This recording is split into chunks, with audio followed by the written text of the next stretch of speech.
These are the top 10 FPS boosted shooter games available on Xbox Series X. Be sure to like the video.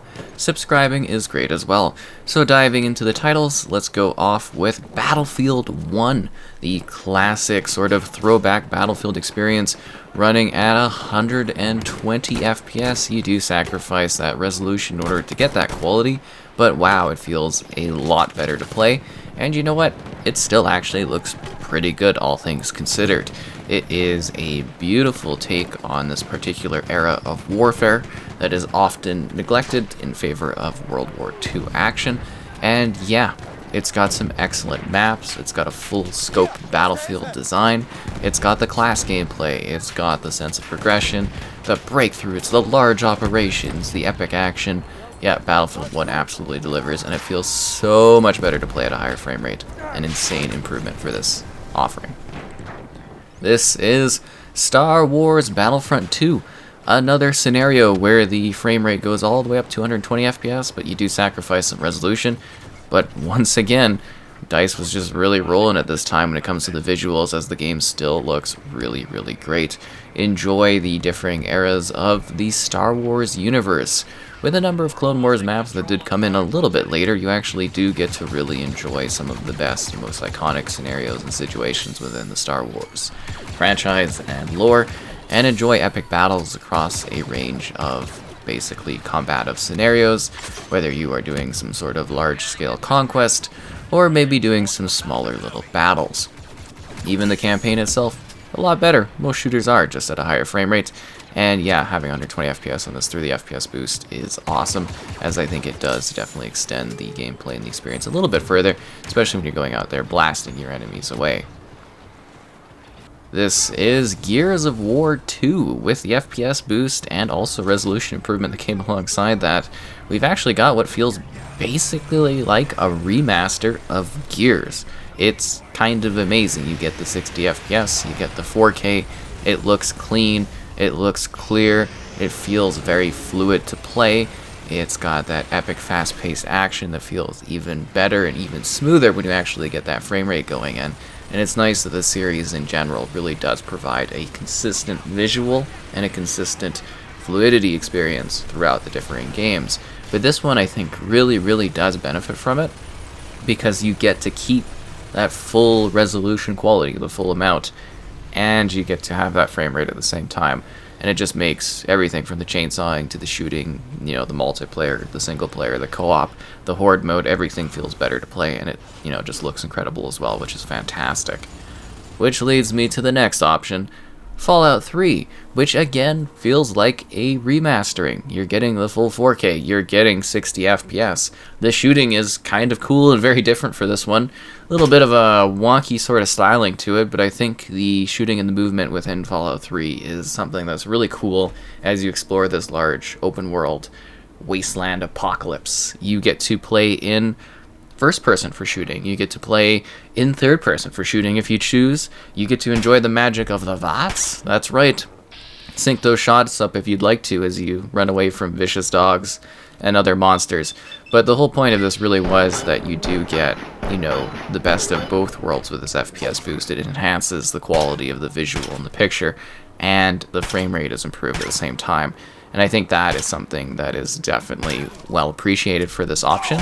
And I think it definitely does wonders for making this experience look and feel a lot better than it initially did. This is Dead Space 2. If you haven't gotten enough of Dead Space, go out there and shoot some more of these absolutely terrifying necromorphs. The horror really comes alive as you enjoy the smoother fluidity. It's something a little bit more even haunting, seeing these creatures actually flow at you in a more realistic way. The game itself still looks pretty good, all things considered, especially considering the darker atmosphere and whatnot. Mix that in with some smoother movement, and you've got a tale that feels good for shooting, feels good for combat, feels good for those big epic moments, and delivers the terror that you would expect, because, you know, it's Dead Space. It's a spooky, scary, haunting time, and you are just a humble engineer. Well, you're a little bit more of an intensive engineer the second time through. You've known what you're doing, and you're getting ready to enjoy that. a little bit more as you try to survive. The horror gets amped up, though, that's for sure. This is Far Cry 3. So this is the 360 version of Far Cry 3. So this one goes up to the 60 FPS, which is definitely appreciated for this particular offering, since you do get to enjoy the full open world action, combat, and insanity that is present within this entry. Just be wary that there is a classic version of Far Cry 3 that doesn't give you the higher frame rate. It's kind of a weird situation where we don't really win either way, but from an FPS boost standpoint, it is nice to be able to play this game with something that I think still looks decent enough and to get that frame rate. So the 360 version, basically it's a choice of what you want. The 360 version here is low resolution, high frame rate. The classic version is high resolution, low frame rate. So you make your choice in how you want to jump into the jungle adventure, that's for sure. Which jumps us to Metro 2033 Redux, going up to 120 FPS. You don't have to do anything, it's just better. It really does, it just looks way better to play. Well, feels way better to play, I guess is the better way to put that. So this is your sort of initial venture into the Metro system, where you have to deal with monstrosities, not only in the form of literal creatures, but also the other factions and individuals that still reside in the Metro, which is all that's left of this locale. You will make some choices that will impact things. You will try to survive. You will shoot stuff. You will blast things. It's pretty cool. It honestly is a really, really good series. I just kind of picked this one here because, I don't know, I actually quite enjoyed this initial offering. It was a good little terrifying jaunt into the world. Speaking of scary scenes, it's Fear. So now we get to enjoy 60 FPS when you jump in and play this, I don't know, really psychologically terrifying sort of single player game. It's wild. The combat actually feels really, really good with the fluidity level, like the shooting and everything like that. Very, very well done. Plays quite well, is still pretty haunting. And I'd say there's actually something, again, maybe a little bit more unsettling in the fact that the, certain spooky, scary moments actually do hit you at a more natural, realistically floating sort of fluidity way. And I think it just kind of amps it up a little bit, which is cool. It actually works really well for this sort of game. And everything just feels a lot better, obviously, especially when you get into a little bit of slow motion shooting and stuff like that. But yeah, no, Fear comes alive, and it's just kind of a bit of a higher frame rate gem that's presented here. I think it's a really, really great game, obviously. This is Tom Clancy's The Division. So you sacrifice nothing here. You get the full 4K, you get the full 60 FPS, you get to enjoy the large open world of the city as you try to save the day as one of the agents here.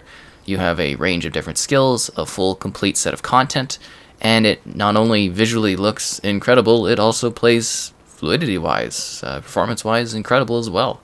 So yeah, you get the absolute best of both worlds here. It feels kind of like a fresh title when you go in, because when it came out, it was very, very visually impressive. And I still think even today, it's very, very visually impressive.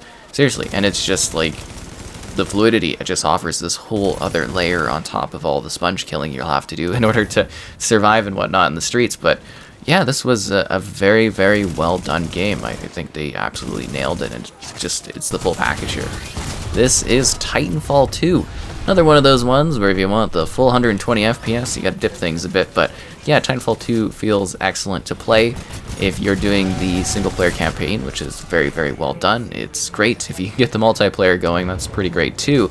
But yeah, just having it actually running at 120 FPS, I think, is great for this one as you prepare for Titanfall. Drop the mechs, run in the mechs, run outside of the mechs, enjoy the full scope of this really, really good sequel for this shooter. I still think never really got the full level of praise that it definitely did deserve, because it is a pretty well put together game. And I think in general all these FPS boosts are definitely awesome, as they just really improve your experience in a great way that offers higher frames most of the time without having to sacrifice much of anything. And it just improves the experience a lot for now and for the long term. So again, liking the video is great, subscribing is great as well.